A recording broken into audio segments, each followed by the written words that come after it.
Live from the studios of NBC 12 and ABC 25, this is Good Morning Jacksonville at 6:30.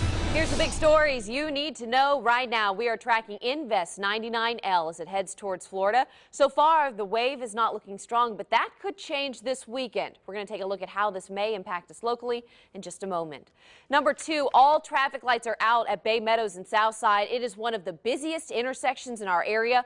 Crews are working to restore them, but we're told they may be out until tomorrow night. Number 3, Ryan Lochte has been charged with filing a false police report. Brazilian police say he and 3 other swimmers vandalized a gas station bathroom and were not pulled over by men with badges and robbed at gunpoint. Lochte could face up to 6 months in jail.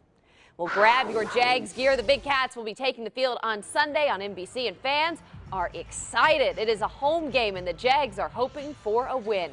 This morning, First Coast News, we are live at Everbank Field. We've got Lewis and Curtis are there. Take it away, guys.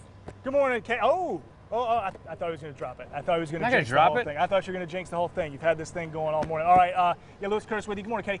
And we are on the field. We're in the South End zone. Everbank Field. The party gets started Sunday night. Yes, but there's 6 a party o'clock tonight, too. for our pregame show. Yes. 8 o'clock Sunday night football. And that's right. You got a big party, Bowl City Brigade, you just mentioned. Bowl City Balls tonight, but yeah, the game 8 o'clock, and yeah, we've talked about it. It's the third preseason game. It's the most important preseason game. The most looks at the starters, and obviously you got these guys that are going to be fighting for their life because there's 15 guys that won't have a job next week. Good point. Okay, so to verify that information, because you and I, we're just big fans. We've got Carson Tinker, long snapper for the Jags, his wife as well. We're going to talk to him about life in NFL life and training camp. We're going to do that literally in about 3 minutes time, so don't go anywhere. Also don't go anywhere because Lindsay right now in the Weather Center tracking all the weather we've got going on, especially with the things happening in the tropics right now. So Lindsay, what are we watching? Good morning. We are keeping a close eye on Invest 99L, and actually we just got word that the hurricane hunters are going back into that system. They're doing a little bit of research to look at this system a little bit deeper and see exactly what's going to happen. Right now winds are at 30 miles per hour, not really moving a whole lot, and still the path of this is questionable at best. Some models are saying it's going to go up to the north and the west. Some say it's going to dip down and then go to the north. But here locally, what could we be seeing as we head into the next several days? Well, it's still a disorganized system. It is still pushing west, and it still could develop. A 20% chance this weekend and a 60% chance as we head into next week. So we'll talk about this throughout the rest of the morning. Right now, let's send it over to meteorologist Lauren Rautenkrantz. She's got a check of your forecast as we head into this weekend. Hey, Lauren. Hey, thanks, Lindsay. You know what? Right now, we're mostly quiet across the area, but we are still seeing that trend with those northeast winds bringing a high risk for rip currents for beachgoers this weekend. Right now, we are mostly quiet until you get down into southern St. Johns County and into northern Flagler County as well. This one shower just crossed over 95, and it is moving towards the Palm Coast Parkway. If you are in this area and you're heading to work this morning, a bit of a soggy commute on those roadways, but otherwise it is quiet across the Jacksonville metro. We're going to toss things over to Katie Jeffries. It is a busy morning out there for commuters in Jacksonville. It is. We're in the VyStar Credit Union Traffic Center. The main spot where we're seeing the most problems is currently at Bay Meadows and Southside. That large intersection right there. The traffic lights are out. This is a live look at the scene. So JSO is on scene. They're having to hand direct the traffic, all of those cars through that intersection. That's why we're seeing big delays. They're already forming along Bay Meadows and along Southside. To avoid this area altogether, you could use JTB or you could use I-95. I know those are long detour routes, but with the congestion that is expected to build in this area, that might actually be one of the better routes to be able to take. So I can't stress enough, please listen to law enforcement. Please watch out for them and follow their directions as you are trying to get through that intersection today. The family of a St. Mary's mother who was shot and killed in April is just one step closer to justice. Police just arrested her boyfriend, Ronnie Wilson, for the murder of 24-year-old Jamisha Gordon. During the shooting, her 18-month-old daughter was also injured, but has since recovered. A motive, though, in this is still unclear. This morning, Clay County deputies are asking for more volunteers to help look for 79-year-old Hal Worth. That's him on your screen. He went missing near the Jennings State Forest on Monday. More than 100 people have searched 1,000 acres looking for him. Volunteers can check in with deputies at the forest at 9 o'clock this morning, then again at noon. A local man is likely still shaken up after reportedly being bitten by a shark. We're told he was walking in knee-deep water near the Sawgrass Beach Club when he felt a bite on his ankle. Whatever it was, he had left in the hospital, though, with minor injuries. Now we want to get out live to Everbank Field with the boys, Curtis and Lewis. They are having a great time out there getting us ready for the Jags game. Hey, guys. It's a party Sunday Night Football. Sunday Night Football, 8 o'clock, NBC 12. Bengals are coming to town. It's going to be a couple of jungle cats squaring off. And we saw them at the zoo a little early. They did their thing naturally, the natural sort of habitat. Got an actual jungle cat right next to you. Jungle cats here. Carson Changers. And Annie. Which one were you? I was talking about Carson. He's a Jaguar player. Sure. And Annie Tinker, what's your number again? 40? 46. 46 right there. 46, number 1 in your heart. It's the international snapper number, 46. Is that right? Yeah, about half the snappers in the league are number 46. So. Okay. What a specialized job, man. We got to talk. We could talk for 2 hours about how you got into that and what happened, but I got to know about training camp. You guys are in a grind every day.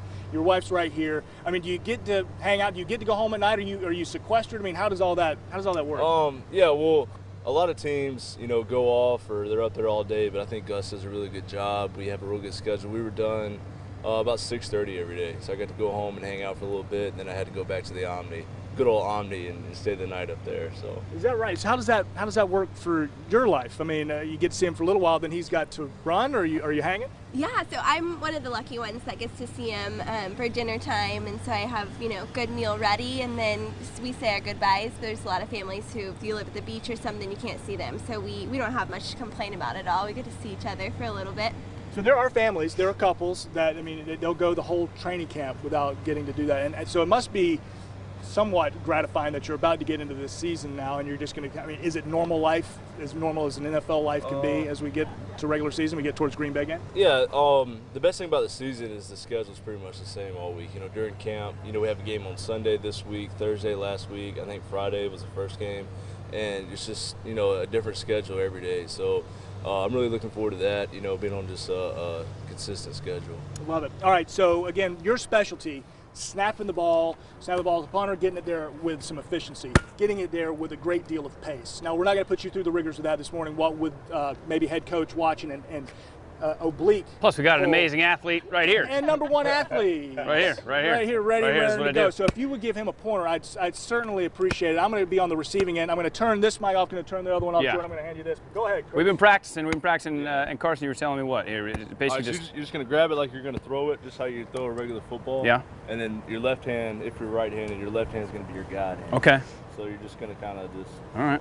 And just hum it. And by the way, Carson snaps it 15 yards in 0.7 seconds, which if you do the math is about 57 miles per hour. Let's count off 15. Don't test me Curtis. on that. 15 yards? Count off 15. Okay, 15 yards. 2, 3, 4, 5, Should I just 6, hit him? 7, 8, just 10. 10's good enough, Curtis. There we go. Are you going to punt it? Yeah. And now here's the advantage Carson has. With the head down, the long snapper is not allowed to get hit, right? Yeah. Can't get hit? Right here. But you get a good rush. Oh, no, he's going to hit me. Give This him is a not rush. going to be good. Here we go. Bring the heat, bring the pain. Snap it, baby! Good ball. Not bad, not bad. Let me see that again. Let me see that again. I got a better one here. And then show me what happens to you, Carson, after you snap it. Here we go. Red 21. Oh. Okay. That was not what we designed. That was not what we wrote up. How's your rib cage? That's. It's good to be the punter. Ow. It's good to be the punter. All right. The Jags. What are we here for? Oh yeah, Jags Bengals. I can't Sunday remember night anything. Football. 8 o'clock. We'll get them in the concussion protocol. Why are stars out at Pregame 6:40 special in the morning? 6. And don't forget, we are auctioning off a Blake Bortles game-worn jersey as well. There's stars everywhere. This is the most stars I've ever. I really thought that Lewis was going to get his nose broken by that football. All right, the weekend is almost here, and we continue to keep a close eye on the tropics, where the latest development is headed. And if we need to be concerned here in Jacksonville, that is next. Whew, good morning. So I'm like 99% sure this isn't how you use this piece of equipment, but still, I'm getting a workout holding on to this thing. But we are at the grand opening of the YMCA. We're going to be showing you so much more in just a few minutes. Stick with us. I'm just going to keep swinging. 6:41 on this Friday morning, and we're continuing to keep a very close eye on what's happening in the tropics. We still have Tropical Storm Gaston, wind speeds of 65 miles per hour, still not going to make an impact here on us locally. However, once we get into this weekend, into the later portions of this weekend and into next week, we'll continue to keep a very close eye on Invest 99L. Wind speeds of 30 miles per hour right now. Still not exactly sure where it's going to be going, but we still could see some of those impacts here locally in terms of downpours, and also out toward the beaches. We already have a high risk of rip currents, not really associated with this system. Right now, let's go to meteorologist Lauren Rautencrantz. She's got a check of your local forecast. Hey, Lauren. Hey, good morning to you, Lindsay. It is a beautiful start, and I get really excited about these sunrises, especially this picture out in St. Augustine Beach right now. That sunrise is officially 7 o'clock on the dot this morning. Get your cameras ready, snap us a picture, and send it on into us using that hashtag GMJ. 81 degrees to start on the beaches, so we'll be warming up once that sun does rise at 7 o'clock. Right now, temperatures across the rest of the area, a little bit of a cool spot. We're at 68 in Homerville, 82 degrees at NAS Jackson. As we head into the remainder of this afternoon, we'll continue to see some of these coastal showers that we're seeing right now on our radar. But weather-wise, we're quiet, but some traffic headaches this morning. Let's head over to the VyStar Credit Union Traffic Center with Katie Jeffries. Thank you so much. So we're taking a live look here at 295 near Old St. Augustine Road. That congestion already starting to build. So it's about maybe 10 minutes from Blanding across the Buckman to 95, then another 8 minutes before you would hit Beach Boulevard. That's not the real issue, though. Even though that's congestion, that's not the real problem. The big problem is going to be at Southside and Bay Meadows, where the traffic lights are out because of an overnight wreck. This is a live look at the scene. So JSO is having to hand direct traffic through that area, and they're probably going to have to be doing this for the next 16 hours or so. So make sure you are listening to officers as you go through that area. Maybe try and avoid it altogether. If you can, take an alternate route, but it's going to be very slow. Happening in just 24 hours, families in Riverside will have a new place to work out. The YMCA opens a brand new building tomorrow. Our Shelby Danielson, the workout connoisseur that she is live with a closer look at the new facility. Morning, Shelby.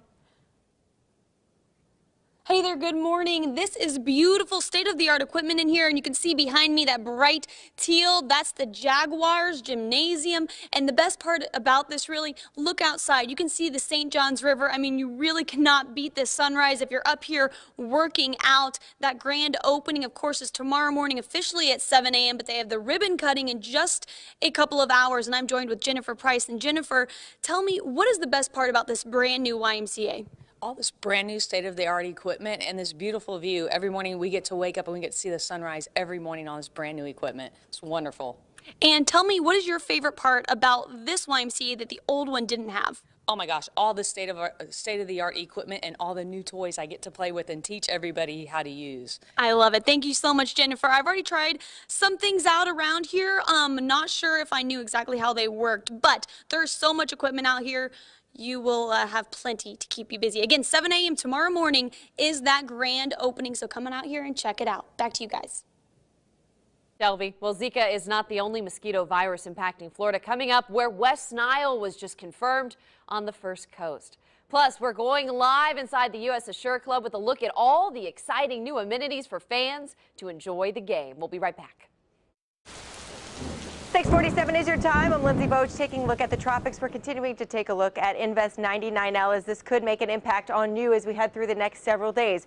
Right now through Saturday, this is where it looks like the models are saying it's going to be still a very disorganized system with showers and thunderstorms well to the south and the east of the area of lowest pressure. And through the next few days, models are actually pretty much in agreement. It's once we get to about Monday, they continue to go their separate ways, and that's when we'll have to keep a very close eye on this as we head through the next several days. Local impacts, though, downpours at times with this as we head into next week. A chance for localized flooding, but already we're seeing a high risk for rip currents out toward the beaches, not necessarily associated with this, but with associated with the conditions that we're seeing with these northeaster-like conditions that we're having right now. Let's go to meteorologist Lauren Rautencrantz. to taking a look at your forecast for now. Hey, Lauren. Hey, Lindsay. Good morning, everyone. Happy Friday to you. Off to a great start across the Jacksonville area, and as we head farther south, that's where we're seeing those showers. So, Georgia, you're clear. However, if you get into southern St. Johns County, and actually as we head into the afternoon hours, we're going to continue to see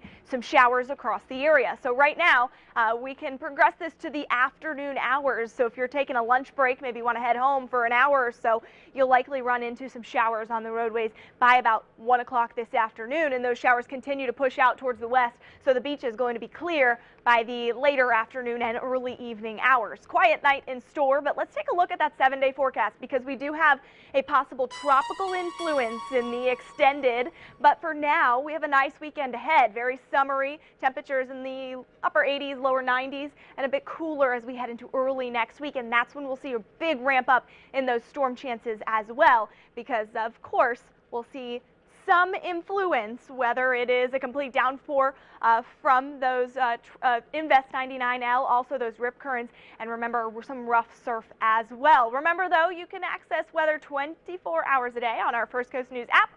Download for free on your smartphone and your tablets. For now, we're going to go take a look out at some traffic conditions. Headed over to Monica Garcia. Monica, good morning.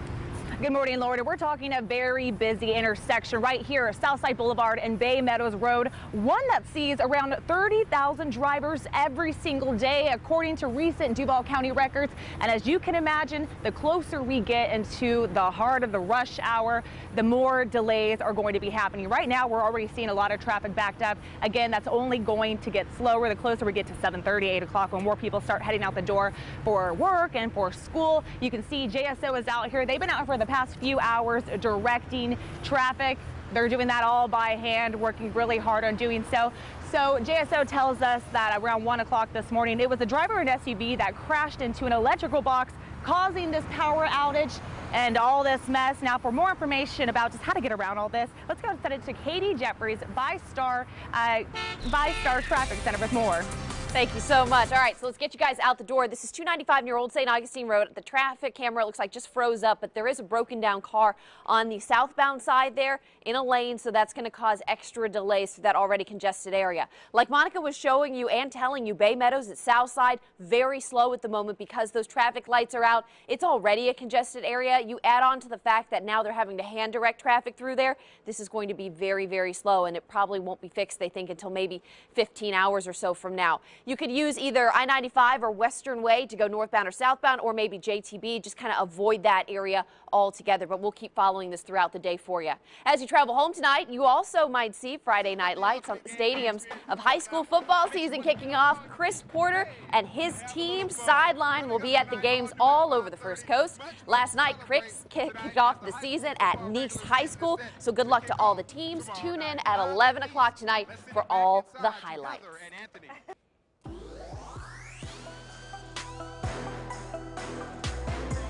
Guys, good morning. Lou Turner, Curtis DeVoy, joined by Jaguars Chad Johnson right here. No, not that Chad Johnson, this Chad Johnson. We're in the U.S. Ashore Club. What a... So nice. But this is my first time in it. I've seen all the stories, read all the articles, but it's the first time kind of getting to walk and talk through it. Yeah, right. A different experience for football. Yeah, it was great watching everybody come in the first time and watching their eyes light up, and the way the club flowed and worked the first game was exactly what we wanted, right? The tables were packed, people were inside having a good time, and then as soon as the game started, they all moved out to the patios and started watching some football. Let's move towards the patios and kind of get the whole vibe here. But I mean, looking back over here, I mean, you got a couple of gentlemen over there already scarfing some grub. The players and staff actually eat up here as training table during the year, and so they're over there getting ready for their practice. But the coolest part about this is you obviously got the merchandise there. Awesome. But the club used to be, you kind of didn't almost know you were at a football game because you were so closed off from it. And now, boom, you look out and you can see the action, and you can walk straight out onto the patio. Thank you.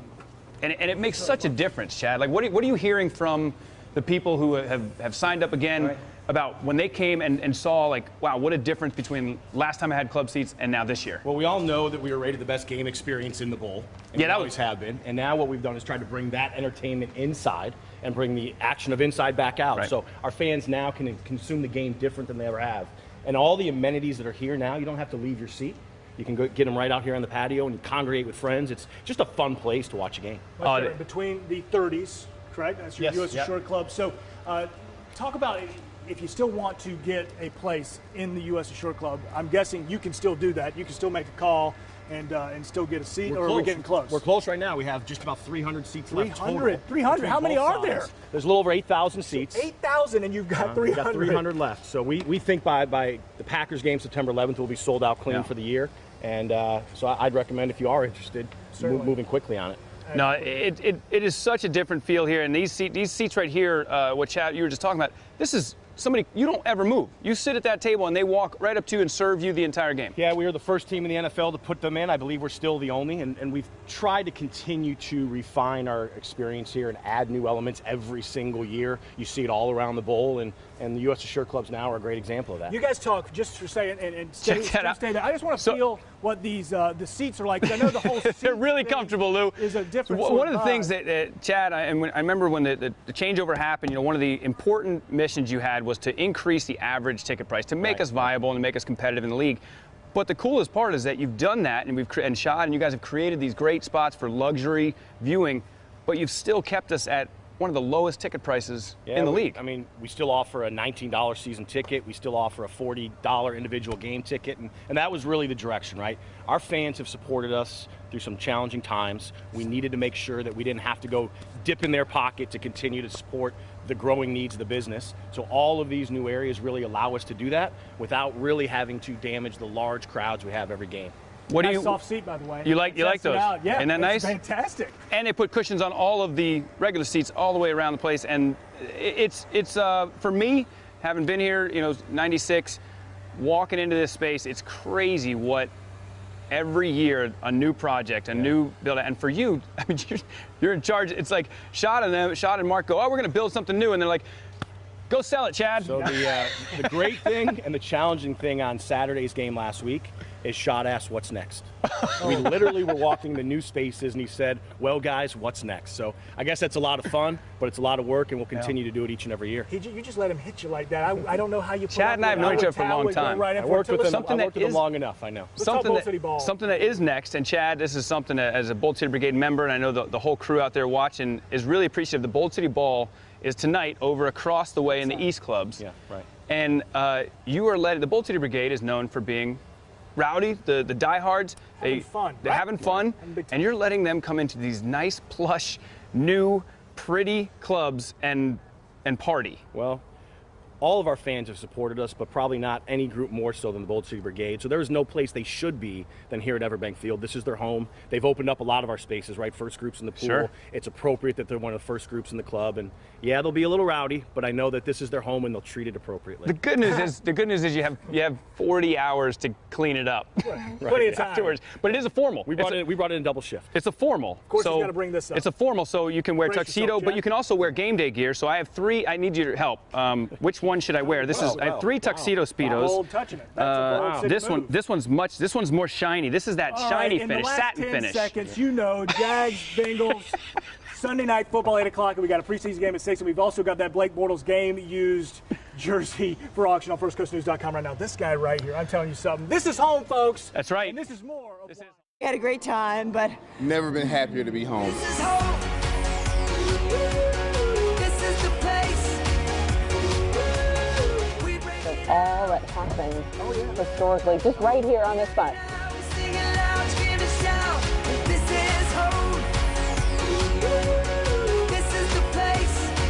If you're going to school with these, then you might become the most popular kid in the school.